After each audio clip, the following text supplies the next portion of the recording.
Guys, today I've got Zameer Ahmed from Netcare who's going to be joining us and talking about his journey. Very excited to be talking to him. He's a good friend of mine, known him for many years, also worked together at a previous company. Currently the head of HR for digital transformation, but we're obviously going to be going through your journey as we continue with the podcast. So the first where we met actually was at Edcon, where you were project manager. And then you moved on to McCain as a supply chain analyst, Quali Health, which was a startup, right? And you were head of HR and IT there, and then AdCorp, people enablement executive, and currently at head of digital transformation in the HR space. So very excited to be talking to you today, Zameer. Thank you for joining us. Thank you. First question, I think we obviously the whole premise of this podcast is to understand people that were previously disadvantaged and, how they kind of get to the levels that they get to now. Obviously being in, me personally being in kind of a township space, it's always really exciting to see how people grow and how they get to these positions. So maybe if you can just take us through your journey as kind of your childhood journey, where you started.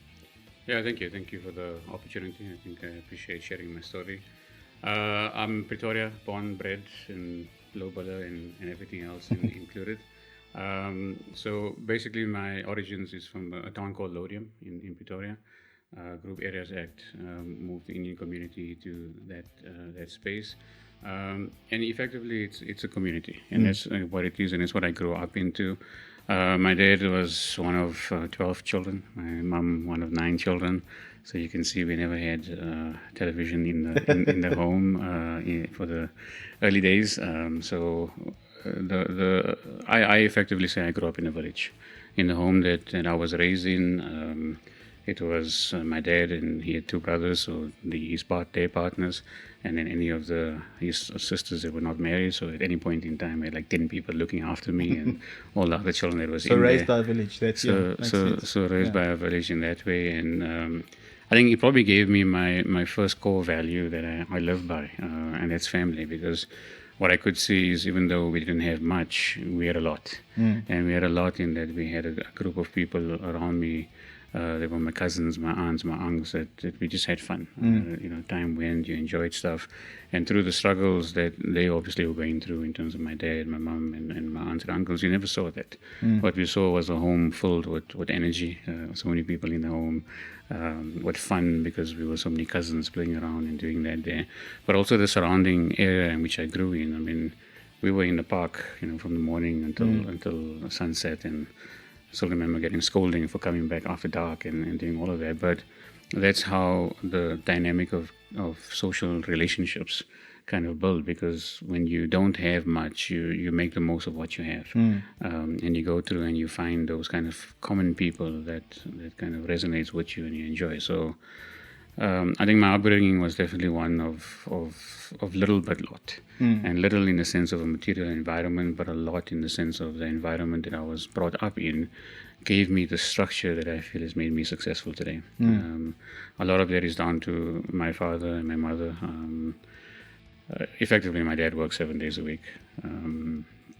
I never really saw him. There were no soccer tournaments or any of that where he came through. Obviously, he tried to, but his main goal was providing. And that showed me what hard work can give, because with what he had, he managed to put 3 children through university. He managed to get us a home eventually that my dad still lives in. My brother lives with him today. And it showed me that even though you might start off with maybe not a lot, if you put in the energy, you put in the effort, you put in the hard work, your rewards will come. But whilst you're going through that, it's about how do you enjoy what you have. And that's probably the second thing that I got out of my childhood, is actually be grateful for what you have. I'm fortunate, ever since I started my career, I probably have more than maybe even my father had when he was working.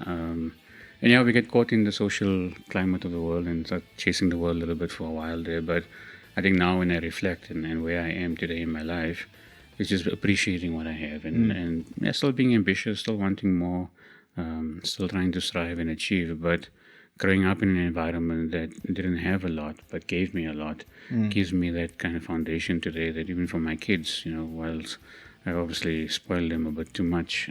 You so want them to understand that what they do have, many people don't have. And I was one of those people that didn't have.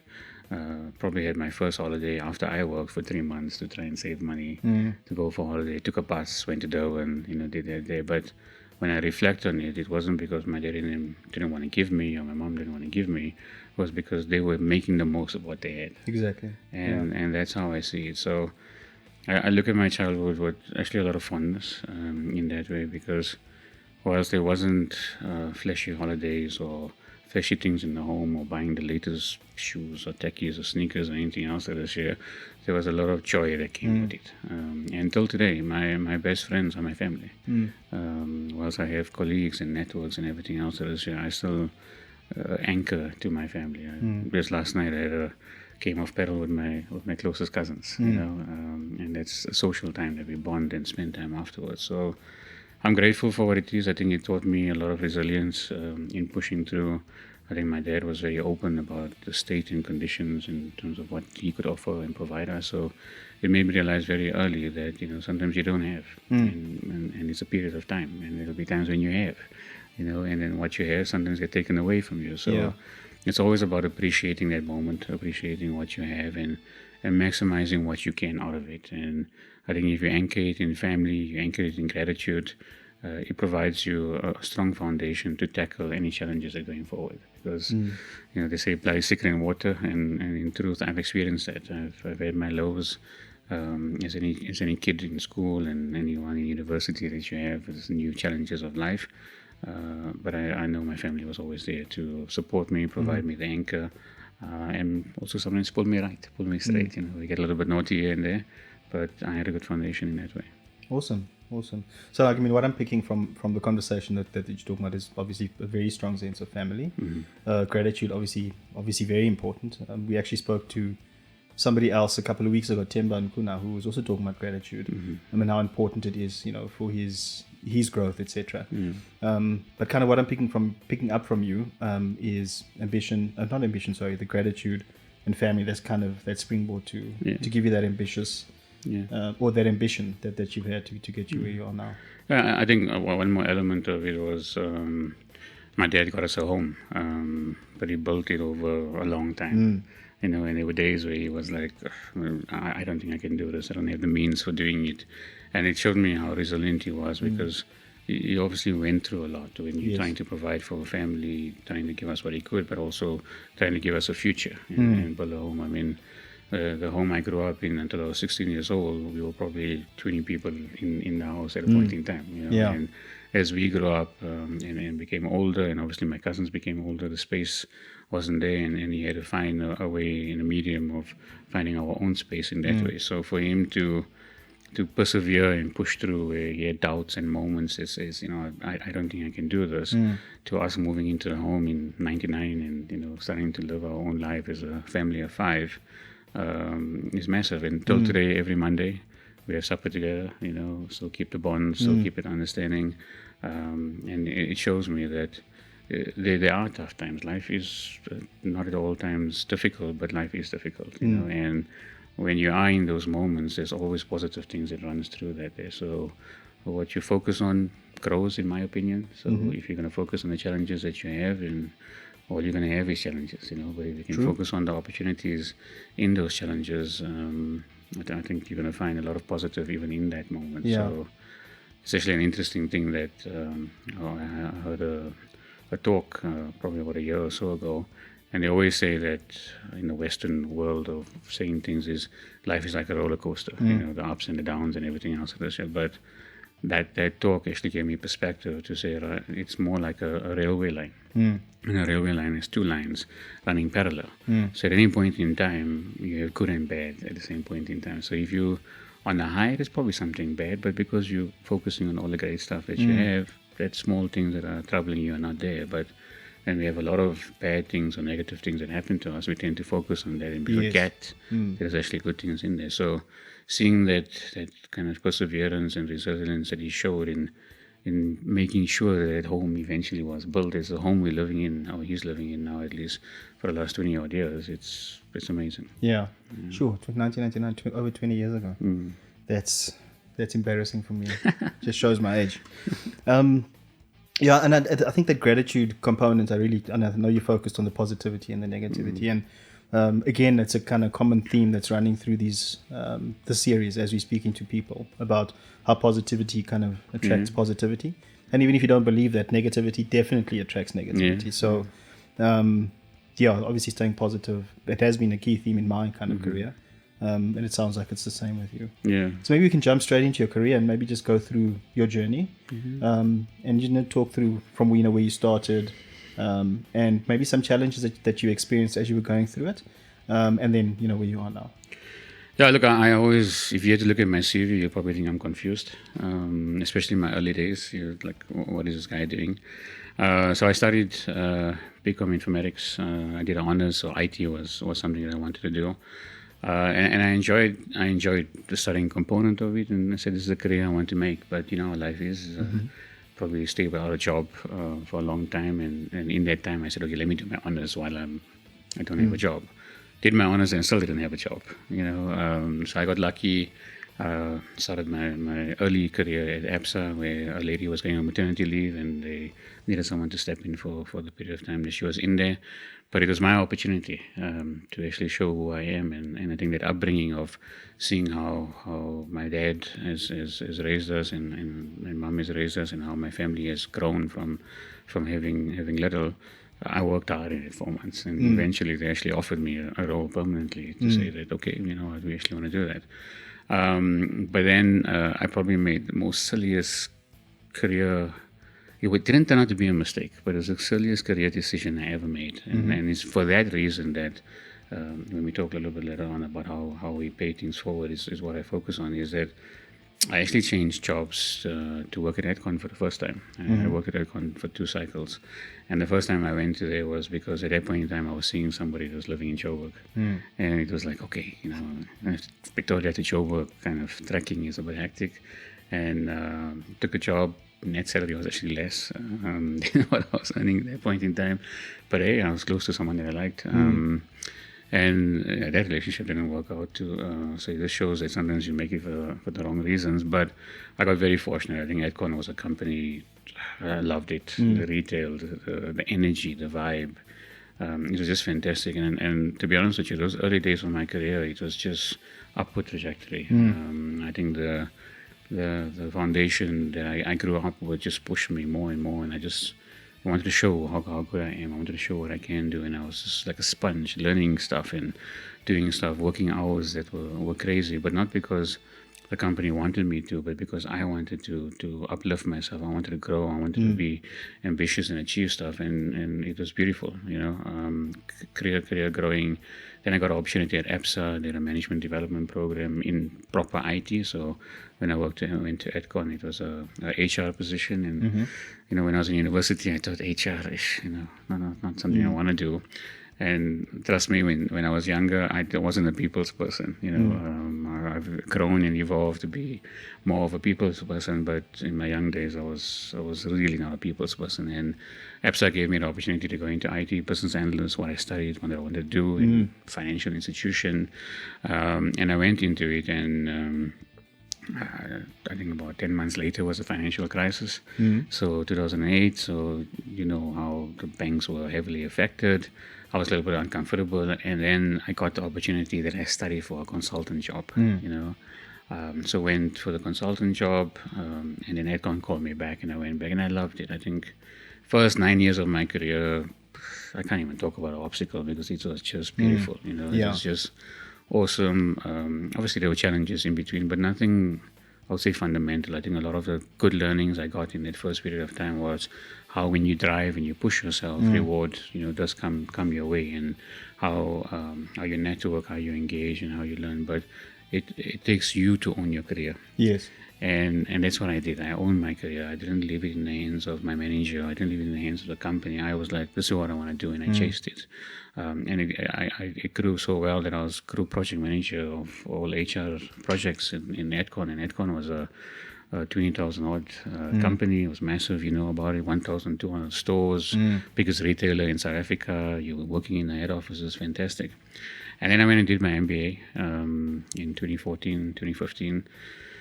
And the MBA for me was awesome, but not it wasn't so much the education side of it. I mean, I think anyone who does an MBA, you get the education as part of it, but it was more about the personal journey. And from a personal perspective, I started learning more about myself. That I feel sometimes the MBA is like taking coal and making it into a diamond, because there's so much pressure in there. You've got your work life that you have to balance, your home life that you have to balance. And look, I had amazing support from my wife during my MBA. I think I actually had my first child during my MBA. Wow. And she was looking after the first child while I was doing my MBA. So again, family, the anchor of the whole thing in there. So I was very fortunate to have her support. But in that MBA, when I came out of it, I just learned more about me, and what I actually enjoyed was personal development, like coaching. I had goosebumps. I used to coach my team, and I should just get this. I call it my goosebump moment. Just get this goosebumps that come up. And the first time it happened, I felt weird. I was like, what's happening here? And it happened again, and I realized it's your truth. When you find your truth, you find your truth. And then I went to study, and I did a life coaching course. I'm a qualified life coach and everything else. And all of a sudden, this IT youngster that went into this world of pure technical computers and everything else, I was more interested in people now, And I think the value system that I had at that point in time of what I wanted to do started disconnecting with the organization. And it probably was the first time I realized that you can actually change jobs for different reasons. And before, I always changed jobs for personal growth. It wasn't a money thing, and obviously with changing jobs, you generally get a salary increase, but it's always about what is this next company going to give me? What are they going to give me? And now I was finding that actually there's a value alignment, because I've grown. Not anything of the company, not anything with the company to do. The company is the company. But as an individual, I've gone through this experience that has grown me to a new space, a new mind, and I needed to find something like that. So I took up the opportunity at McCain, but it was a short-lived opportunity, because in my MBA, I met some fantastic people. I mean, the people that you meet on there, you share a lot of memories with them. And there was an opportunity to go into a startup, healthcare, helping people with disadvantaged backgrounds.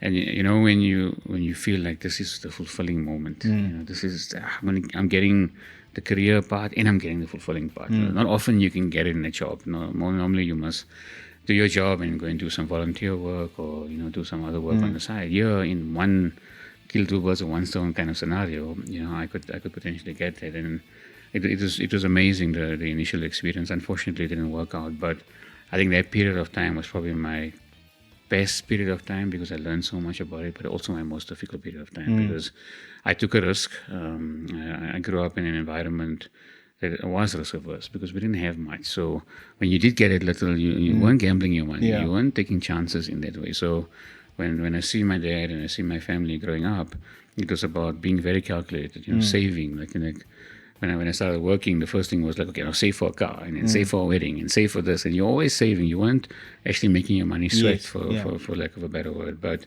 I was like, okay, I'm taking, it's a startup. It's a risk. Any startup is a risk. And it never worked out. And then it had consequences. It had professional consequences, personal consequences that you have to deal with. And probably the biggest test of my life came in that moment, because I said when things didn't go well, without a job, without income.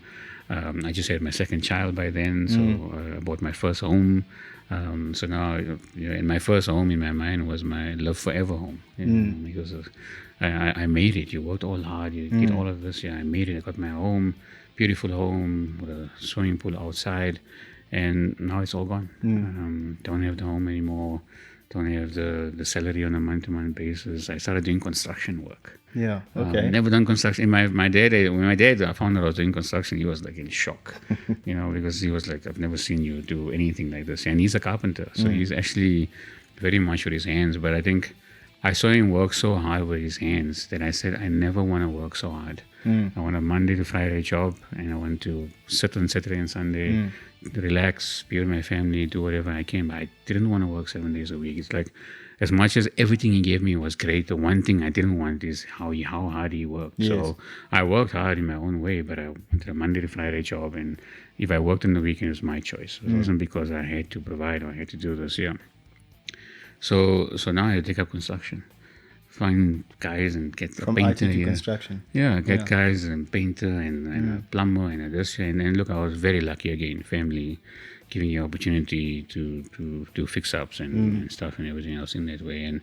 But in that time, I had to really shuffle. I had to reach my networks, engage, do this here. And again, my networks came to me and I got back into consultancy and I did some work in that way there. But that cycle of probably the year 2017, 2018 was probably the most challenging part of my career, because from having, like I told you, God gives, in my opinion, but He can also take. And these lessons, right? I went through probably my most profound human development period post that MBA, I went to probably the profound test of my life to say that now you don't have, how does this impact your relationships personally? How does it impact your mentality from a mindset perspective? And I'm fortunate that the upbringing, the experiences that I had made me push through and not sit on the couch and say, oh, life is bad to me, and it was that framework of saying that, okay, it's not great, it's the worst period of my life at that point in time, but what am I going to do? Am I going to sit here and complain about it, or am I going to do something about it? And 10 months later, I was back into the corporate world. Probably felt longer than 10 months, to be honest with you. And now that I'm sitting here and telling you 10 months, I'm like, it doesn't feel that long. Like 3 years. But I promise you that cycle, because it started earlier when you could see the startup wasn't going in the right direction.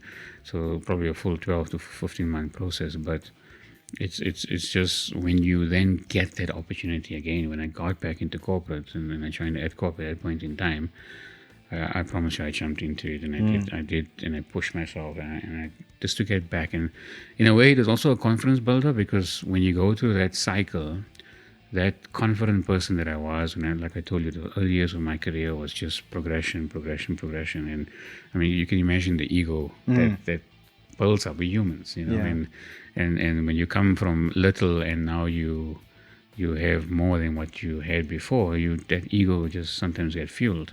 And then that's why the MBA was such a good experience, because it just gave me a different perspective of life. But after that perspective, I get tested and say, okay, you've got a new perspective of life, so we're now going to test you. And coming out of that and moving back into the corporate world made me appreciate it more, made me understand that what you have shouldn't be taken for granted, And at EdCorp, again, I got the opportunity to kind of build my confidence up. I think I probably after the first year, I felt, okay, I'm back, I could sit in the boardroom again. I could sit with senior executives and have engagements. When in a period of time when I was without a job and trying to just make ends meet, I felt maybe a little bit less than what I felt before. I felt that maybe I wasn't as good at what I thought, and all those years before, is it really reality? And now I'm out of job and I'm looking for 10 months and I can't find a job, and we know how difficult the job market is in South Africa. So, but throughout that period of time, it was always about still push, even though you're feeling doubt, even though, and the story of my dad building our home kind of resonates in that way, because he had doubts and he was like, I can't do this, I don't think I can finish it, I think maybe I must sell it with the walls or sell it with the foundation. And for me it was, okay, we're struggling, and my wife was an anchor during that period of time, and my family around me as well at that point in time. Thank you for watching The Tattered Mentor in 2025. We are looking forward to bringing a lot more content in 2026, a lot more relevant stories of real people that have gone through challenges. If you find this valuable, please consider liking, subscribing, or engaging with our content in any way, whether it be on YouTube, TikTok, any one of our social media accounts. We'd really appreciate it, and it'll obviously drive us to bring a lot more content in the future as well.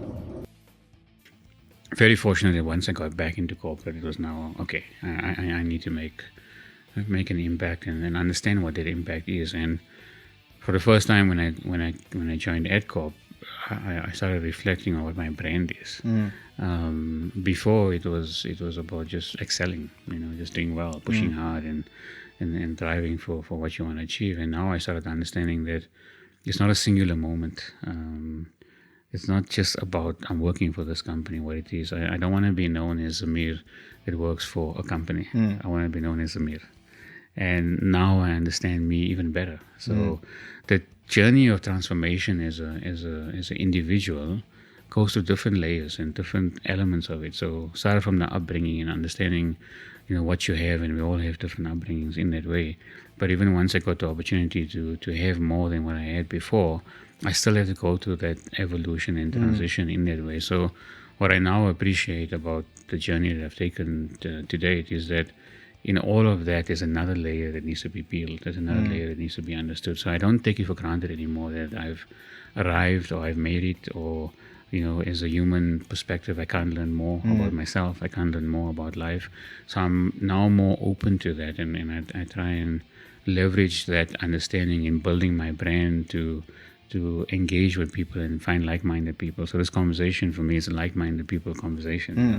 We're both in a similar space and environment where we want to see people grow and develop and use technology to basically do that. And that's where I anchor it. So the opportunity to move to Netcare after EdCorp was exactly that. Was singular. At EdCorp, I was my biggest leadership lesson ever. I took over a team of 25 people. I've had teams before, but never one of that size. But also 3 different portfolios, so strategically, operationally, people management side of it, all of that stuff, and how to build a culture, how to actually create an environment where other people want to work. Because when you're singular and you're on your own, it's about you, and you know yourself, and you know what you like, and you know what you want to do. But now you need to create an environment for 20 plus people where they would want to come to work in your environment, and create that engagement and create that philosophy of productivity, output, high performance. We hear all these jargons, but you need to go and do it. Yeah. How do you implement this? How do you do it? And for me, it was amazing. It took 3 years but I promise you, when I left that company, there was a high performance team. There was a culture that I miss today as well. It was fun. It was performance driven, but I did it. So it made me learn even more about myself, to say, okay, you can do it. But in my naivety, I thought it would take 12 months. It took 36 months to do it. And coming to Netcare now, I made the decision for Netcare because, one, I feel I have unfinished business with healthcare. I think the startup was an amazing concept, idea. I was in love with it. And I saw in South Africa, education and healthcare, 2 biggest pain points. I mean, there's a lot of other pain points, but in my opinion, 2 biggest pain points that we have. And I saw how people benefit and how we can influence people. So as much as I can't do it directly as a nurse or a doctor or that kind of stuff, I can provide that experience for the staff at Netcare to have a good people experience, and that good people experience will create a patient experience. Where we know when you no one wants to go to a hospital, no one wants to go to a doctor, but when you go there, you want to be treated in a way that's human, that's compassionate, and that's all what this company stands for. And so it aligns to my values, aligns to what I want to do, and the digital transformation is where the world is going to. So how do you take technology and people and kind of mold it together and do that? I mean, I did a recent update, and in my presentation, basically, we're probably the last generation of leaders that will be managing only people. True. In the next few years, we're going to be managing people and bots and everything else. So the space, the environment that we're moving into is just so much opportunity is filled in there, but so much learning is filled in there. And this role coincides with what I've learned about myself, because I enjoy learning. I want to test myself to the next level. I want to be a little bit uncomfortable in that way there, and that's what my career has basically given me. It's given me a lot of highs. It's given me some painful lows, trust me. But because of the upbringing that I was kind of built on, and the framework that I had, I could push through that in terms of where I am today. So today I feel fortunate. I feel a lot of gratitude for what I have, where I am, the space I am, the type of work I do. I enjoy my work. I enjoy the space I'm in. I would never have thought, if you met me in school or university and you told me, Zameer, you'll be working in the HR environment, I would, no, that's not me. Yeah. I was the introvert to the core, so IT was the proper fit for who I am and how I am. But just an interesting fact, when I did an assessment recently for my new role, I came borderline extrovert. Okay. So you can grow. You can change, grow. Yeah. So still I have the constant. still have the introvert tendencies. I still feel that at the most part, but the same assessment I did 20 years ago and now has actually changed. Yeah. So It's that's how actually you quite get, interesting because it's very possible that there's two personas. I work with quite a few people in the consulting space where, as we presenting stuff or as we talking to people, these guys seem like extroverts. Yeah. You try and get hold of them in the evenings, or in consulting, that's a thing. They're like, nope, sorry, it's my introvert time now. This is my home, and then they're just very different people, which is cool. I think it's important that we have different personas for different situations.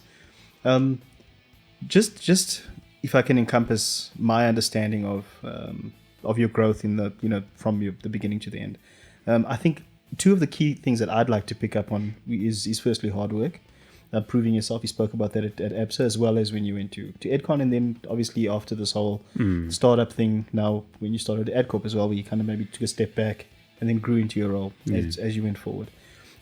Which I think is missing a lot in these days now. People are scared. Sometimes there's bad leaders as well, bad managers, and people don't get the opportunities. But I think trusting that is an important component. Obviously, you need to pick up if it's not the right fit for you, and leave. If you need to leave, but sometimes trust is an important thing. And I think the second one is, and I mean, I also grew up. I also, when I started my career with this massive ego, thinking I'm the shit, that I'm the best. And obviously as you grow, you kind of start learning as you go through the ups and downs, and you start becoming more humble and you start understanding that. And that I picked up from, not saying that you thought you were the shit, but I'm just kind of... No, I was. I promise you. Oh, you were the shit? I mean, you know my name at EdCon. I was quite... Yeah. But yeah, it's also growth and also understanding. And I think if people get to that point a lot earlier, not that they must push themselves, but it's obviously a learning curve, that it does help your progression. But those are very interesting points. And I think finally, maybe we can just talk about, any tips or tricks, or maybe not tricks, but tips that you can give to, the youth, or maybe somebody they had a job and now, lost a job. COVID was a terrible time for most of us, right? So, people have lost jobs now. The market is just crazy. People can't get jobs. What kind of tips would you give there to somebody who's sitting in that situation? Look, I think for me, if I had to look at the key lessons I learned in my career, the first one is you need to back yourself, right? And oddly enough, I mean, I told you that when I joined the companies, I pushed hard, worked hard, and went over and above in that way. But I now in my 20th year of my career, I actually realized that when you are appointed, they're actually hiring you because they think you can do the job. Yes. So there's nothing so much to prove in that way that you can do it. But it's more a case about you owning your own career and you understanding that. So you're saying that, okay, you've given me the opportunity, you believe I can do it, I'll show you I can do it. So I'm backing up my words in my interview. But the biggest element of it is you taking ownership of that. And what I found is that when people sit back, and I've experienced this as a manager, is I've hired people, I've had interviews and I've hired people and they look good. But when there's two types of people. There's one that comes in and actually says, okay, I know what I'm doing. And they push the boundaries and they test the waters and they do it obviously in a manner that's respectful, aligned to the values of the organization and the team and dynamics. And there's those that come in and just hide, just, okay, I'm going to check myself out, I'm going to see what happens in there. And then those people get lost. Because you need to stand out in a world where everyone's wearing the same uniform.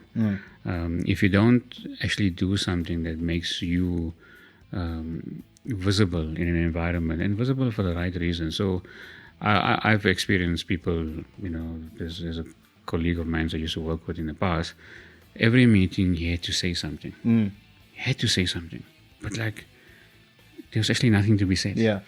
And in those perceptions that you start building is one that works against you. Yeah. So for me, when you own your career and you understand that you have the confidence and ability within yourself to do it, but how do you do it? So somebody might say, okay, how do I do that? I'm going into a new environment, new culture, new system, new people. How do I do that? And that's where the foundations around research, reading, articles, training, all of those things come in there. Because at a certain point in your career, now that I'm 20 years in there, I've got the experience. But when you're starting off your career or you're going into a new environment, like I'm in healthcare, I have to learn healthcare.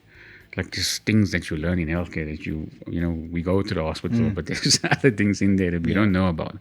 And I have to accept I don't know.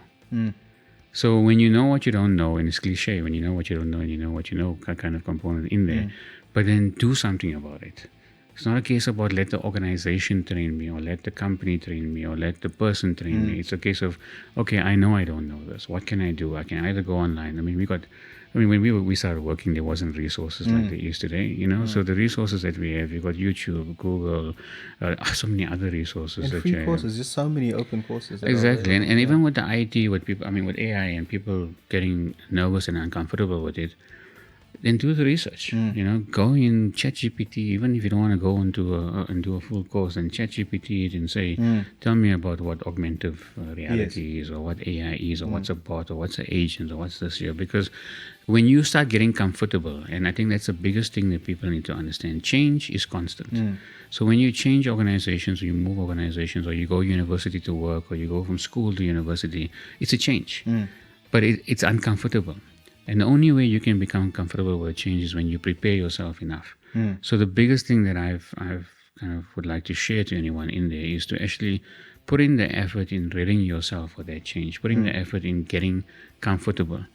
Because when you leave it to somebody else to make you comfortable, you're probably going to get lost. Yeah. Because people will only pay attention to you so much. At some point, there's an expectation of you doing something. And everyone has got different levels of tolerance. Everyone has got different levels of patience. So like you said, there's good leaders and there's bad leaders. But even in a bad leader environment, you can still make yourself stand out or still make yourself grow and be selfish. So what can you gain out of this organization? What can you gain out of this role if you understand your own career, if you understand your own pathway? And if you don't, then it's a reflective question that you need to have. What do I actually want to do? Because once you understand what you want to do, you're actually going to understand what you need to do. So for me, it's probably anchors within yourself. It's not an externality. It's not something that's out of your control. Because the biggest component that you will ever learn, which is so obvious, is you can control what's within your environment. Yeah. You can't do anything else. It's a hard lesson to learn, trust me. But you can influence what's not in your control. But you can't learn the skill of influence until you understand what you can control. Absolutely. So it's a journey that you need to be patient with if you're starting your career. If you're someone that is looking for a new role or a new environment, you probably have some experience in there. But what's going to make you stand out when you go for an interview? What's going to make you look different in an environment? It might be, I need to do some courses, free courses like you mentioned in that way. Or maybe you just need to go to an organization and say holiday work or things like this. What can I do? But then your network becomes important. Yeah. I was without a job for almost a year.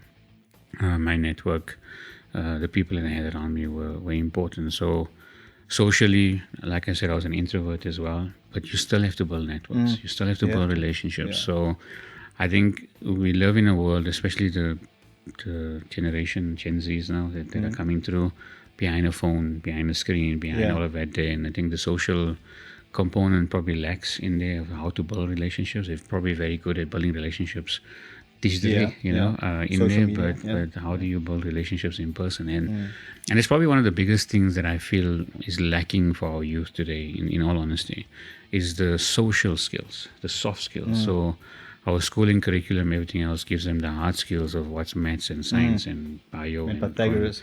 You understand what I'm saying? Yeah, but if you actually look at what we need, if I reflect now on what I needed when I joined my career, yes, obviously the education is important in that way, but what was missing in my education, even in that time, is the soft skills to actually understand that, to actually understand financial literacy and budgeting and what it is. Because from coming from nothing to having a little bit more than what it is, the money flowed a bit freer than maybe it should have. Maybe I should have saved a little bit more, invested a little bit more, done stuff like that. So I think for anyone in that environment, it's you need to own your career. You need to choose yourself. You need to understand yourself. You need to sit down with that book or sit down, with the meditation or whatever, and calm yourself and actually ask yourself the hard question: what do I actually want?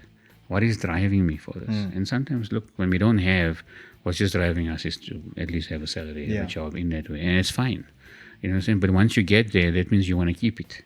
So how do I keep it? What must I do to keep it? So it might be training, learning, mentoring, or getting coaching from someone that was in the organization, within the role, taking up opportunities that are there, pushing yourself to work a little bit longer hours rather than just a normal, 8 to 5, 9 to 5 kind of job. So for me, it proved successful, and I'm not saying it's a template for success, because there's people that are more successful than me, but understanding myself and understanding what I want has afforded me the opportunity to make decisions that align to it. So now when I've moved to my current organization, the fit felt natural, because it's what I was looking for. When I sat down and thought about leaving my previous organization, I asked myself the question, what does the next few years look for? What do I actually want to do? What do I actually enjoy? What am I good at? Yes. And be honest with myself about what I'm good at. And when I understood that, it actually created a more narrow scope, because when I didn't understand that, I applied for every vacancy. Yes. Yeah. And it's probably the worst feeling in the world, because you don't get responses. You just, it's depressing to get sometimes no feedback at all. Yes.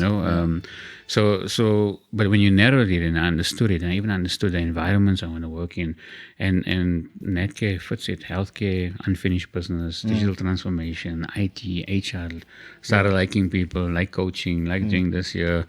So God has been good to me, but in saying that, you need to go through experiences to get it. And now that I'm here, I anchor it in understanding that why am I doing this? Yeah. And what does the landscape look like going forward? So it's not about resting on your laurels. I think being comfortable, if you are, maybe when you in your existing job now, being comfortable is not a good thing. It just you can get lost in the noise so quickly. With me working in high performance teams at Accenture, Discovery, Deloitte, those kind of companies, especially now in today's age, if you do get lost in the noise and you're not kind of showing up, you can get replaced by AI nowadays in no time. So it is important that people have that, that drive. So completely agree with you. Zameer, thank you so much for your time and all of your nuggets of wisdom. I think it's important that the people see and understand, that it doesn't matter where you are or where you come from. You can still make it. And obviously, being such a senior exec as you, it's important that you can see that it's possible. And it's really important. Definitely. But thank you so much for joining this podcast, guys. We're obviously going to put Zameer's LinkedIn link in the description. And of course, the tattedmentor.xyz, which will also be in the description. And then you can just go and have a look at the podcast. Please visit his profile, follow him as well. And we look forward to the next week.